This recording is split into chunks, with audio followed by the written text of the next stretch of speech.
নমস্কার বন্ধুরা, রান্নাবান্না উইথ সিলভার চ্যানেলে আপনাদের সকলকে স্বাগত। আজ আমি চলে এসেছি আপনাদের কাছে নিয়ে নতুন একটা চিকেনের রেসিপি। এই সানডেতে বাড়িতে বানিয়ে ফেলুন আমার এই গোলমরিচ চিকেনের রেসিপিটি। খেতে কিন্তু খুব ভালো হয় আর খুব তাড়াতাড়িও হয়ে যায়। তাহলে চলুন আজকে রান্নাটা শুরু করি। 1 কেজি চিকেনটাকে খুব ভালো করে ধুয়ে নিয়েছি। এবার এর মধ্যে দিয়ে দেব 2 চামচ গোলমরিচ। গোলমরিচ চিকেন বানাচ্ছি আর গোলমরিচ বেশি করে দেবো না তা কী করে হয়, তাই 2 চামচ গোলমরিচ এর মধ্যে দিয়ে দিলাম। আর একটা হাফ লেবুর রস ভালো করে নিকড়ে দিয়ে দিচ্ছি। দিয়ে এটাকে ভালো করে মেখে নিয়ে প্রায় আধ ঘন্টা থেকে 1 ঘন্টার জন্য রেখে দেবো। চাইলে আধ ঘন্টাও রেখে দিতে পারেন। আধ ঘন্টা পর এসে এবার রান্নাটা বসাবো। অবশ্যই সর্ষের তেলে বানাতে হবে। সর্ষের তেল পরিমাণ মতো দিয়ে হালকা গরম হলেই তেজপাতা একটা, শুকনো লঙ্কা একটা, 4টে দারচিনি, 4টে এলাচ, 4-5টা লবঙ্গ আর অবশ্যই 4-5টা গোলমরিচ গোটা দিয়ে দেব। একটু নেড়ে চেড়ে নেব যাতে এর ফ্লেভারটা তেলের মধ্যে খুব ভালো করে মিশে যায়।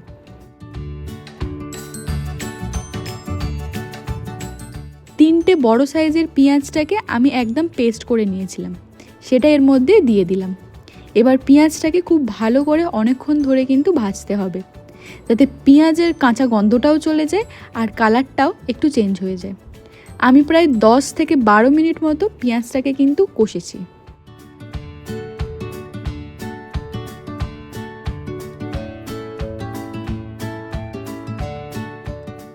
দেখুন পেঁয়াজের কালারটা চেঞ্জ হয়ে গেছে, হালকা ব্রাউন ব্রাউন মতো হয়ে গেছে, মানে ইয়েলিশ হয়ে গেছে।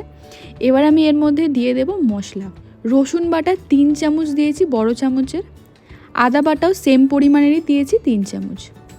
1 চামচ হলুদ গুঁড়ো, 1 চামচ গুঁড়ো লঙ্কার গুঁড়ো, 1 চামচ ধনে গুঁড়ো আর 1 চামচ জিরে গুঁড়ো, 2 চামচ কাশ্মীরি লঙ্কার গুঁড়ো আর পরিমাণ মতো নুন দিয়ে মশলাটাকে কিন্তু এবার খুব ভালো করে কষাবো।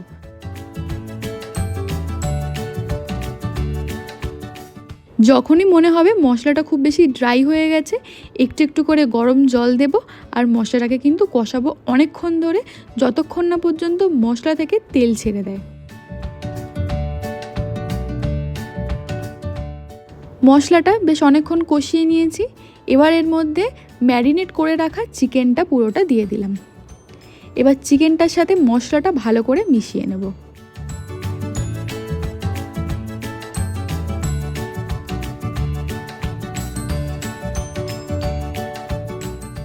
এবার চিকেনটাকে অনেকক্ষণ কষতে হবে কিন্তু। মিডিলে একটুখানি পরিমাণ মতো নুন দিয়ে দিলাম, যাতে কষতে কষতেই চিকেনের মধ্যে নুনটা ঢুকে যায়। এবার ভালো করে এটাকে অনেকক্ষণ ধরে কষে নেব।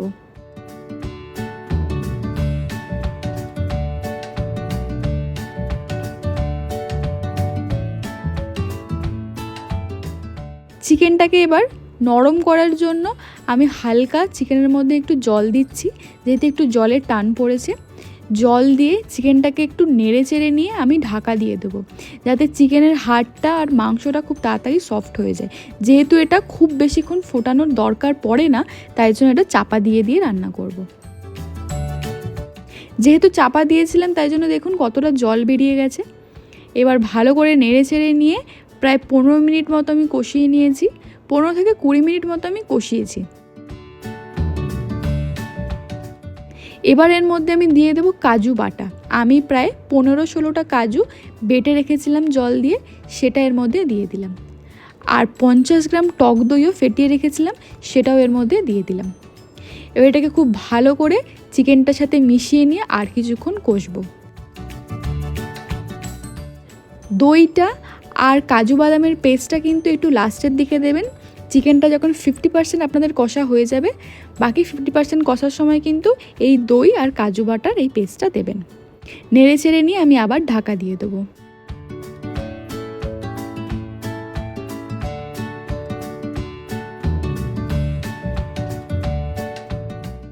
চিকেনটা যাতে কালার হয় তার জন্য একটু চিনি দিয়ে দিলাম। গোলমরিচের গুঁড়ো আবার 1 চামচ দিয়ে দিলাম। আর একটু ঝালের জন্য আর একটু লঙ্কাও দিয়ে দিলাম। যেহেতু কাজু বাদাম আর টক দই দেওয়া হয়েছে, এতে ঝালটা কিন্তু অনেকটা কেটে যায়, তাই জন্য এর মধ্যে আর একটু ঝাল আমি অ্যাড করে দিলাম। তো এবার আবার এই সবগুলো দেওয়ার পর খুব ভালো করে মিশিয়ে নিয়ে আর কিছুক্ষণ ধরে কষবো। ঢাকা দিয়ে দিয়েছিলাম, ঢাকাটা সরানোর পর দেখুন পুরো তেল ছেড়ে দিয়েছে, মানে মশলাটা কিন্তু আমার খুব ভালো করে কষা হয়ে গেছে, চিকেনটাও খুব ভালো করে কষা হয়ে গেছে। এবার আমি এর মধ্যে গরম জল ঢেলে দেবো, একটু মাংসটা যাতে যতটুকু সিদ্ধ হওয়া বাকি আছে ততটুকু সিদ্ধ যেন হয়ে যায়, তাই জন্য এর মধ্যে যতটুকু জলের দরকার সেই পরিমাণ জল আমি এর মধ্যে অ্যাড করে দিলাম। নুনটা কিন্তু এই সময় চেক করে নেবেন, যদি নুনের প্রয়োজন পড়ে এই সময় নুনটাও কিন্তু দিয়ে দেবেন, তাহলে কিন্তু মাংসের মধ্যে নুনটাও ঢুকে যাবে। 1/4 চামচ গরম মশলার গুঁড়ো এর মধ্যে অ্যাড করে দিয়ে চিকেনটার মধ্যে ভালো করে মিশিয়ে নিয়ে চিকেনটা ঢাকা দিয়ে একটুখানি সিদ্ধ করে নেব। 5 মিনিট পর এসে ঢাকাটা খুলে নিয়েছি। চিকেন যেহেতু এমনিই নরম হয় তাই সিদ্ধ তাড়াতাড়ি হয়ে যায়। এবার ঢাকাটা সরিয়ে দিয়ে জলটা একদম শুকিয়ে ফেলবো, একদম গ্রেভি করব। দেখুন একটুখানি গ্রেভি আছে, এটাকে আরও একদম শুকিয়ে ফেলবো, কারণ গোলমরিচ চিকেন একটু শুকনো হলেই ভালো লাগে। এটা আমি আজকে খাবো জিরে রাইস দিয়ে, তাই জিরে রাইসের রেসিপিটাও আমি কিন্তু ঠিক এর পরের ভিডিওটাতে শেয়ার করে দেবো।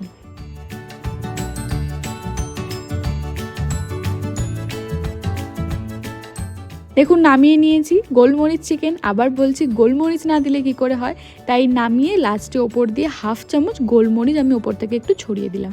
এতে করে গোলমরিচের ফ্লেভারটা কিন্তু খুব স্ট্রং পাওয়া যায় আর খেতেও কিন্তু খুব ভালো আসে।